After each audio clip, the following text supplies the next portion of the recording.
Hello, আমি আবার আসলাম আপনাদেরকে। আমার কিছু কথা শেয়ার করার ছিল। আমি ফেসবুকে ভিডিও দেওয়ার পর দেখলাম যে অনেকেই অনেক প্রশ্ন করছেন, নানা ধরনের মন্তব্য করছেন, আমার কথা হয়তো বিশ্বাস করছেন না। অনেকের একটা প্রশ্ন ছিল যে আসলে আমি দেশে আছি বা আসলে দুবাই যাইনি। আমি একটু খুলেই বলি, কারণ এই 15-20 দিন পরে যেহেতু আমি বলছি, আমি দুবাইয়ের শারজাতে আছি। এখন আমি দুবাই আসলাম কিভাবে সেটাও বলি। আমার একটা ক্লোজ ছোট ভাই আছে, খুব কাছের। তার নাম হচ্ছে কাউসার মোল্লা, তার বাবার নাম হচ্ছে ইয়াসিন মোল্লা। তো এই কাউসার মোল্লা আমার খুবই ভালো একটা ছোট ভাই। সে আমাকে সবসময় হেল্প করে। তার ওখানে আমি ছিলাম এক রাত ছিলাম, কারণ ওখানে থাকার পিছনে কারণ হচ্ছে মানে তার সাথে আবার আমাদের যে র্যাব 2 সেখানে খুবই ভালো সম্পর্ক। তার ওখানের একটা এএসআই আছে তুষার নাম, তার সাথে খুব ভালো সম্পর্ক থাকার কারণে সে কিন্তু প্রথম আমাকে ফোন দিয়ে জানায় যে ভাই এই ঝামেলা হয়েছে, আপনি জানতে পারছি, আপনি আমার বাসায় আসেন, এরপরে আমি আপনাকে দেশের বাইরে পাঠানোর ব্যবস্থা করব। তো আমি পরে বুঝতে পারিনি, পরে ফেসবুকে দেখলাম, দেখার পরে সে আমাকে লিঙ্ক দিল, দেখার পরে আমি তার ওখানে চলে যাই এবং এক রাত তার ওখানে ছিলাম। তার বাবা ইয়াসিন মোল্লা মোটামুটি পাওয়ারফুল লোক আর টাকা পয়সা আছে অনেক। তো এই কাউসার যেহেতু র্যাবের সোর্স হিসেবে কাজ করে, তো সে আমাকে হেল্প করছে, অনেক হেল্প করছে, আমি ওখান থেকে চলে আসতে পারছি। আর এই কাউসারই কিন্তু আমাকে হাদির সাথে পরিচয় করে দিছিল। আমার কাজের জন্য কাউসার মোল্লা আমাকে হাদির সাথে পরিচয় করায় দেয়। আমি তার নামটা কেন বললাম, কারণ আমার তাকে সন্দেহ হয়েছে। সে আমাকে দেশ থেকে করছে, সেভ করছে, সবকিছু করছে। যেহেতু কাজটা আমি করি নাই, সে জানতো যে আমি কখন হাদির কাছে যাই, কি করি না করি, সবই জানতো। কারণ আমার কাজের জন্য আমি যাচ্ছিলাম, সে জানতো। যেহেতু সে আমাকে পরিচয় করেছে, তাকে আমি, সে নিজেকে এখন ওই নাহিদ সার্জিস, তারপর আপনার হাদি, এদের খুব ক্লোজ আমাকে বলছিল। সেই বিদায় আমি তাকে বারবার বলছিলাম যে আমাকে তাহলে একটু পরিচয় করায় দেন আমার কাজটার জন্য। আমার কাজটা তো এখন দরকার, কারণ আমার প্রতিষ্ঠানে কোনো কাজ নেই।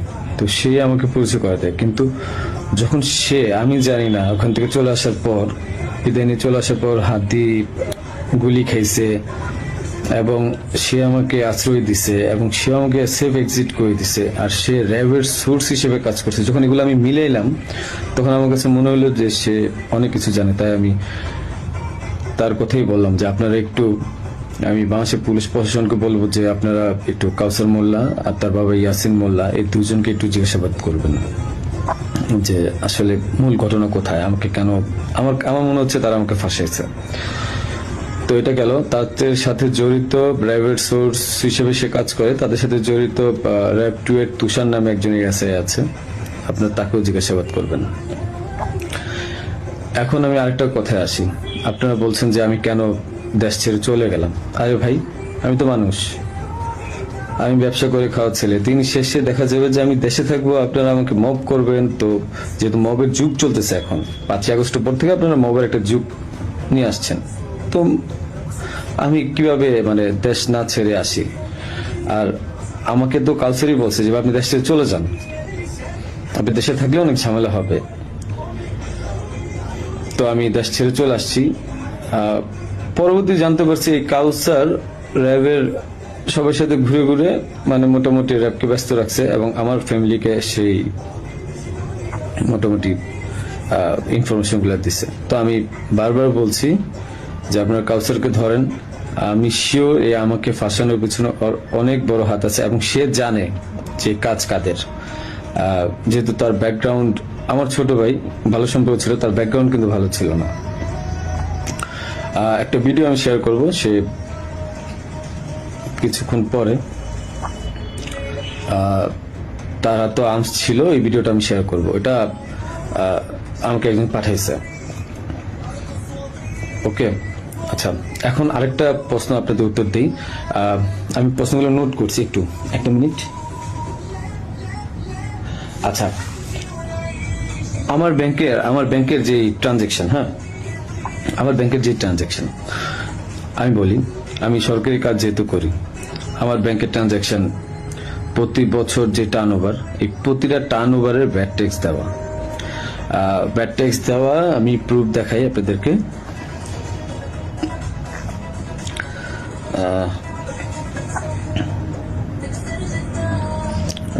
প্রতিটারই ভ্যাট ট্যাক্স দেওয়া। অ্যান্ড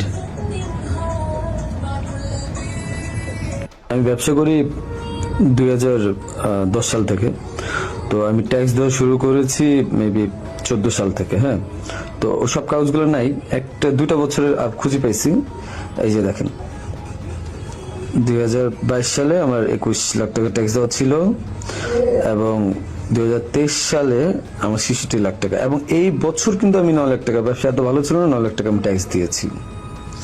ঠিক আছে, আপনাদের আরো কিছু প্রশ্নের উত্তর দেবো আমি।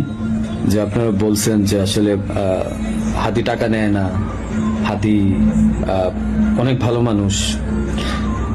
আমার যে 65 লাখ টাকা আপনারা বলছেন বাজেয়াপ্ত করবেন, এই 65 লাখ টাকা আমার দুইটা আইটি কোম্পানি থেকে আমাকে দেওয়া হয়েছে, এবং এটা পে অর্ডারের মাধ্যমে দেওয়া হয়েছে। আপনারা এগুলা আপনাদের যেই সিআইডি আছে তাদেরকে বলেন খুঁজে বের করতে।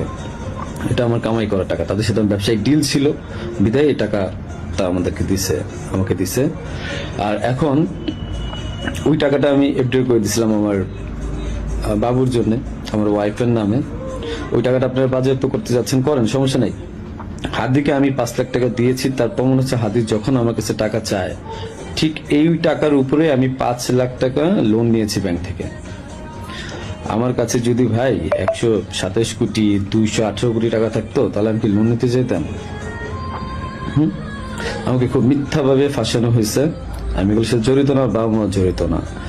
ওখানে আপনি এনআরবিসিতে খবর নিবেন আপনারা, যে আমি 5 লাখ টাকা লোন নিয়েছি, এবং লোন নিয়ে এই টাকা আমি হাদিকে দিয়েছি। কারণ সে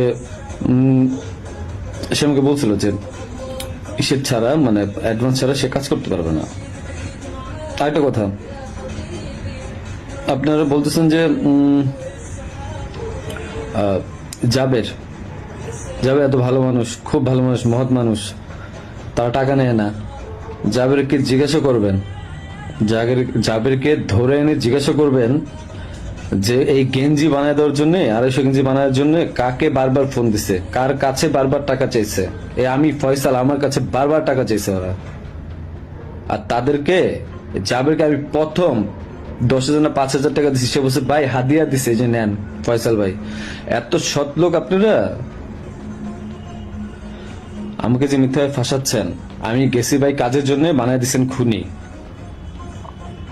আর আপনারা বলতেছেন যে তোমার বাবা মা বলছে, তোমার মা বলছে, তোমার বোন বলছে, তোমার বউ বলছে, তোমার উমুক এক মাইয়ারা বানায় দিলেন আমার বান্ধবী, যে উমুকে বলছে, যে সবাই বলছে যে তুমি এগুলোর সাথে জড়িত।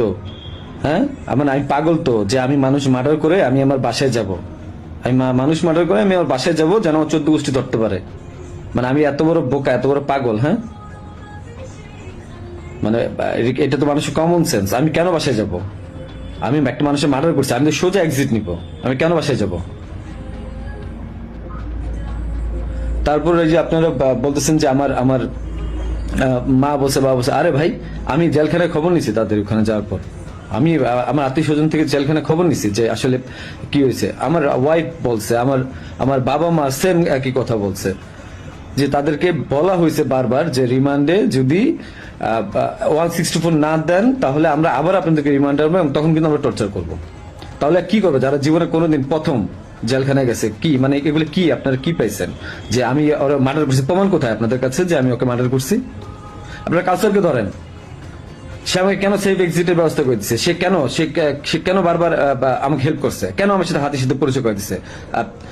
He knows everything. তারপরে যে ব্যাড ট্যাক্স টাকা, একটা প্রমাণ দেখেন তো কোথা থেকে টাকা ঢুকছে। আর ভাই আমার কামানো 65 লাখ টাকা আপনার বাজেয়াপ্ত করে দিচ্ছেন, কেউ আমাকে টাকা দিছে? আমি ব্যবসা করে খাওয়াচ্ছিল। আপনারা বারবার আমি বলতেছি আপনাদেরকে যে এখানের সাথে আমি জড়িত না। একটা পর একটা মিথ্যা ব্লেম দিচ্ছেন, যে কমেন্টের পর কমেন্ট গালাগালি করতেছেন, যা মন চাই করতেছেন। আর ভাই আপনাদের বাপ মায়ের দৌলত আপনার বাপ মা কি বলবে? হ্যাঁ,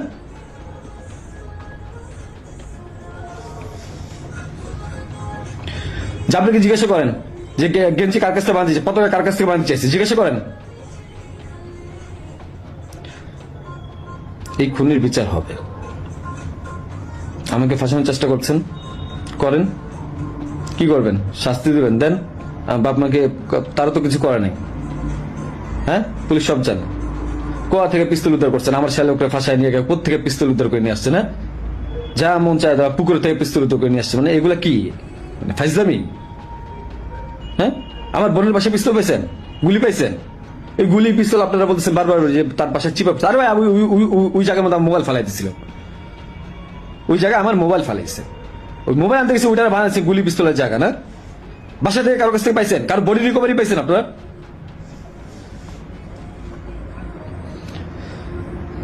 আপনি এদেরকে ধরেন, অনেক কিছু জানতে পারবেন। হাদির সাথে লাস্ট আমার একবার কথা হয়েছিল যে একটা বিষয় নিয়ে, যে ও মানে যখন যে সাদিক কায়েম মেবি জামাত ও খুব আপসেট ছিল, যেহেতু ও জামাতের প্রোডাক্ট। আমাকে বারবার বলতেছিল যে ভাই আমার খুব মনে হয় কষ্ট হয়ে যাবে।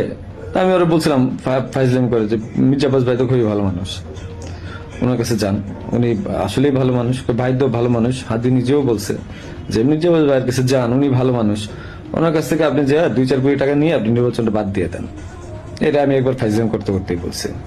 তো বলছে ভালো তো, ভাই যদি টাকা দেয় তাহলে তার নির্বাচন করা লাগবে না। তো হাদির মুখে শোনা মির্জা আব্বাস ভালো লোক মানুষ, মির্জা আব্বাসের মতো লোক এই কাজ করতে পারে না। যারা করতে পারে তাদেরকে জিজ্ঞাসা করেন। ইসলামের একটা সীমা থাকা উচিত। জামাত শিবিরকে ধরেন,